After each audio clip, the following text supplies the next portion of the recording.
আসসালামু আলাইকুম। চলো না আজকে একটা রেসিপি শেখা যাক। আর সেইটা হবে পাঙ্গাস মাছ রান্নার রেসিপি।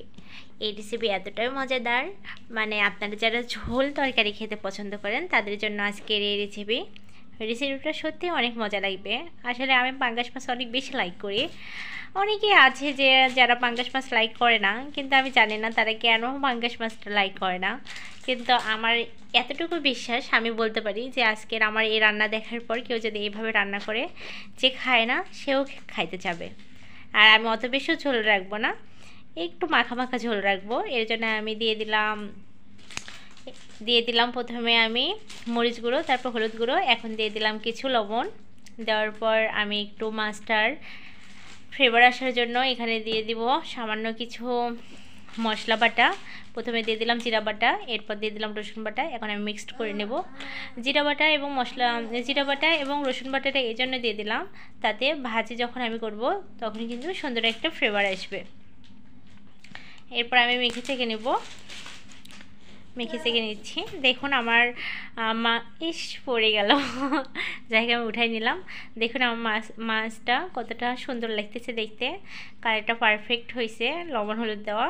অবশ্যই আপনারা আপনাদের টাইম অনুযায়ী দিয়ে দিবেন, কেননা আপনারা যদি বেশি নেন সেক্ষেত্রে কিন্তু একটু বেশি দেওয়া লাগবে, একটু কম নিলে সেক্ষেত্রে কম দিতে হবে। আমি এবার চুলাতে দিয়ে দিলাম একটা পাতিল বসাই এবং দিয়ে দিয়েছি আমি তেল। এখন দিয়ে দিলাম আমি মাছগুলোকে আমি প্রথমে ভেজে নিব। আমি অত বেশিও ভাজবো না, যেহেতু আমি রান্না করব। আর রান্না করা মাছ আমি অত বেশি ভাজবো না, এই জন্য যে আমার একটু ছোট্ট বাবু আছে, বেশি ভাজলেও খাইতে পারবে না। আমার বাচ্চার বয়স 8 মাস। এবার আমি মাছগুলোকে উলটপালট করে ভেজে নেব। উলটপালট করে ভেজে নিচ্ছি।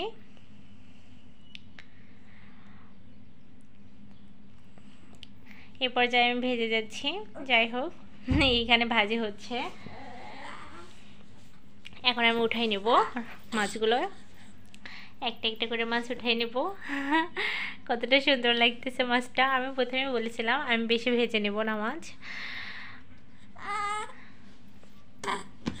মাছগুলো উঠাই নিচ্ছি। আমি যেদিন পাঙ্গাস মাছ রান্না করি সেদিন আমি একটু হলেও ভাত বেশি রান্না করি, কেননা আমি পাঙ্গাস মাছ আমার অনেক ফেভারিট।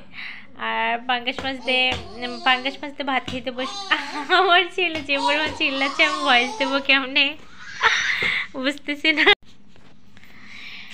এরপর আমি এখানে দিয়ে দেবো কিছু পেঁয়াজ কুচি এবং 4টা কাঁচামরিচগুলো একটু চিড়ে নিয়েছি মাঝখান দিয়ে। এরপর দিয়ে দেবো একটু তেল, কেন জানি মনে হচ্ছে তেল কমে গিয়েছে মাছ ভেজে। এখন আমি দিয়ে দিলাম একটু তেল, এরপর নাড়াচাড়া করতেছি। এরপর দিয়ে দিলাম দালচিনি, এরপর দিয়ে দিলাম 2টা তেজপাতা। দেওয়ার পর আমি এখন নেড়ে চেড়ে নিচ্ছি। আমি এখন পেস্তা ততক্ষণ অবধি ভাজবো যতক্ষণ অবধি পেস্তা কালার চলে আসতেছে না।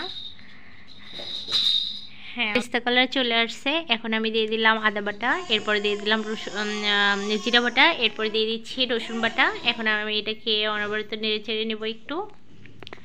আমি নেড়ে চেড়ে নিচ্ছি,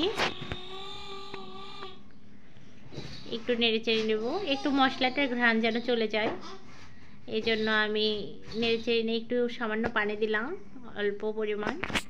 এবার দিয়ে দিলাম আমি মরিচ গুঁড়ো, এবার দিয়ে দিলাম আমি হলুদ গুঁড়ো। তারপরে আমি নেড়ে চেড়ে নেব। হলুদ গুঁড়োটা লবণ গুঁড়ো আমি এই জন্য আগে দিলাম, আর লবণটা এই জন্য পরে দিলাম যেন আমার তরকারি কালারটা একদম পারফেক্ট আসে। আপনারাও ঠিক এই কাজটা করার চেষ্টা করবেন। প্রথমে দিয়ে দিবেন মরিচ গুঁড়ো, তারপর হলুদ গুঁড়ো দেবেন, তারপরে লাস্টে দিয়ে দিবেন আপনার লবণ। সেক্ষেত্রে দেখবেন যে আপনার তরকারি কালারটা পারফেক্ট আসবে। কিন্তু আপনারা আগে লবণ দিলে কী হবে, তরকারি কালারটা অতটা পারফেক্ট আসে না। আমি অনেক দেখছি, কিংবা আমি শুনছি এবং নিজেও অনেক রান্নাবান্না করে দেখছি। কথাটা কিন্তু সত্যি। আমি যতবারই রান্না করছি আমি এটা বোঝার জন্য আমি একসময় হলুদ গুঁড়ো আগে লবণ দিয়ে দেখছি, কিন্তু এতটা সুন্দরভাবে কখনোই কালার আসে না যতটা সুন্দরভাবে কালার আসে আমরা হলুদ দেওয়ার পর লবণ দিলে। তো যাই হোক, এই কাজটা আপনারাও করার চেষ্টা করবেন, সেক্ষেত্রে আপনার তরকারির কালারটা অনেক সুন্দর আসবে। রান্না শেষেই বুঝতে পারবেন আমার তরকারিটা কতটা কালারফুল হয়েছে। এক্ষেত্রে আমি একটু পানি দিয়ে ঢেকে দিয়েছিলাম আর এই তো এইটার মধ্যে আপনার আসল মজা, আপনাকে যথেষ্ট পরিমাণ এই মশলাটা কষাইতে হবে, অনবরত নেড়ে চেড়ে একটু ঢেকে দিতে হবে, একটু কষাই নিতে হবে। যখন দেখবেন তেল ছাড়তেছে উপর দিয়ে, তখন কিন্তু আপনাদেরকে একটা গরম মশলা ইউজ করতে হবে। এটা অপশনাল, যদি বলেন যে বাসায় যদি না থাকে তাহলে না দেবেন, সমস্যা নেই। এটা গরম মশলার প্যাকেট একটা রাঁধুনি, আমি একটু দিয়ে নিলাম। তো দেখেন আমার কষানোটা কতটা পারফেক্ট হয়েছে সেটা আপনারা দেখলেই বুঝতেছেন অবশ্যই। এ পর্যায়ে আমি দিয়ে দেবো আলুটাকে আমি এখন সুন্দর করে কষিয়ে নেব, মশলার সঙ্গে মিক্সড করব আর কি। এ পর্যায়ে আমি দেখি নেই আমি কোথায় রান্না করতেছি আর আমি কোথায় থাকি। দেখেন আমার আশেপাশে শুধু বিল্ডিং আর বিল্ডিং, এক চিপার মধ্যে আমি পড়ে আছি এখানে। যাই হোক, রান্না করতেছি। আমি আলুটাকে ততক্ষণ অবধি কষাবো যতক্ষণ অবধি আমি আলুটাকে কষাই আধা সিদ্ধ করে ফেলবো আর কি। কষাচ্ছি, তেল ছেড়ে দিবে যখন, সমস্ত ঝোল আমার শুকিয়ে যাবে, গায়ের সঙ্গে লেগে যাবে, তখন কিন্তু আমি আর কষাবো না। তো এখন শুধু আমি কষাবো। এক পর্যায়ে আমার কষানো হয়ে আসতেছে, আর একটু এর মধ্যে আমার কষাইতে তরকারি নাড়তে নাড়তে আমার পাতিল উলটপালট হয়ে যাইতে ধরতেছে। আমি আবার সোজা করে দিচ্ছি। আমি কি বলবো, আমার ছেলে এত পরিমাণ চিল্লাচ্ছে, কি আর বলবো। দেখেন, আপনারা আমাকে ফলো করলে অবশ্যই বুঝতে পারবেন বিষয়টা। আমি কিন্তু অনেকক্ষণ থেকে নেড়ে চেড়ে নিচ্ছি, আপনারাও এই কাজটা একটু করবেন। আপনারা একটা কথা আছে, আপনারা যত তরকারিতে নাড়াচাড়া করবেন কিংবা কষাবেন, তত কিন্তু আপনার তরকারিটা স্বাদ বেড়ে যাবে। আমি কষিয়ে নিচ্ছি। যাই হোক, এই কাজটা একটু ধৈর্য সহকারে আপনারা করবেন অবশ্যই। দেখেন আমার কষাইতে কষাইতে তরকারির কালারটা কতটা সুন্দর, কতটা পারফেক্ট আসছে। এই জন্যই কিন্তু আমি আপনাদেরকে বলছিলাম আপনারা কখনোই আগে হলুদের আগে লবণ ইউজ করবেন না। এই পর্যায়ে আমি দিয়ে দিলাম পানিটা পরিমাপ মতোই দিব আমি।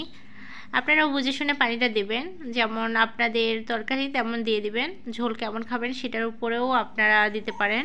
যদি ভাবেন আমরা ঝোল বেশি খাবো, তাহলে সেক্ষেত্রে আপনারা একটু পানিটা বেশি দিবেন, ঝোলটা বেশি করবেন। আর যদি ভাবেন যে না, অত বেশি ঝোল খাবো না, নুদবুদ খাবো, কিংবা যাকে বলে আর কি হালকা ঝোল খাবো, সেক্ষেত্রে আপনারা পানিটা কম বেশি করে নিতে পারেন।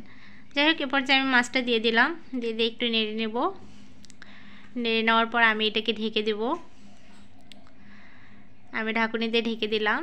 এরপর আমি একটু গ্যাসটা বাড়িয়ে দিলাম। তারপর আপনারা তো আমাকে বলেন না, আমি কি দিতে ভুলে গিয়েছি। আমি তো টমেটো দিতে ভুলে গিয়েছি, আপনারা একটু স্মরণ করে দেবেন না আমাকে। যাই হোক, আমি টমেটো দিতে ভুলে গিয়েছি। এরপর যাই আমি টমেটো দেবো এখন। টমেটোটা দিয়ে নিলাম। এখন আরেকটু নেড়ে দেব। নেড়ে দেওয়ার পর আমি আবার ঢেকে দেব। ঢেকে দিয়ে আমি এখন কিছুক্ষণ পর আবার চলে আসলাম আপনাদের সামনে। এখন আমি দেখবো আমার তরকারিটা কত দূর পর্যন্ত হয়ে আসছে। তো যাই হোক, আমার তরকারিটা প্রায় হয়ে আসছে।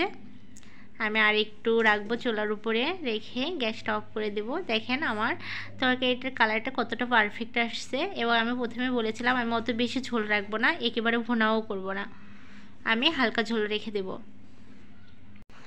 একটু পর আমি আবার আপনাদের সামনে হাজির হইলাম। এবার আপনাদেরকে দেখাবো বাটিতে তুলে নিয়ে, যে দেখেন আমার তরকারিটা কতটা সুন্দর হয়েছে, কতটা সুন্দর কালার আসছে। এরপর যে আমি নিলাম কিছু আলু তুলে নিলাম। এরপর নেব 2টা মাছ, কারণ আমরা দুজন, যার কারণে আমার ছোট্ট সংসারে আমরা 2টা মানুষ, এই জন্য 2টা চাকা তুলে নিলাম মাছের। এরপর একটু ঝোল দিলাম এবং আমরা খাওয়ার জন্য টেবিলে নিয়ে যাব। দেখেন কালারটা কতটা সুন্দর হয়েছে, মাশাআল্লাহ।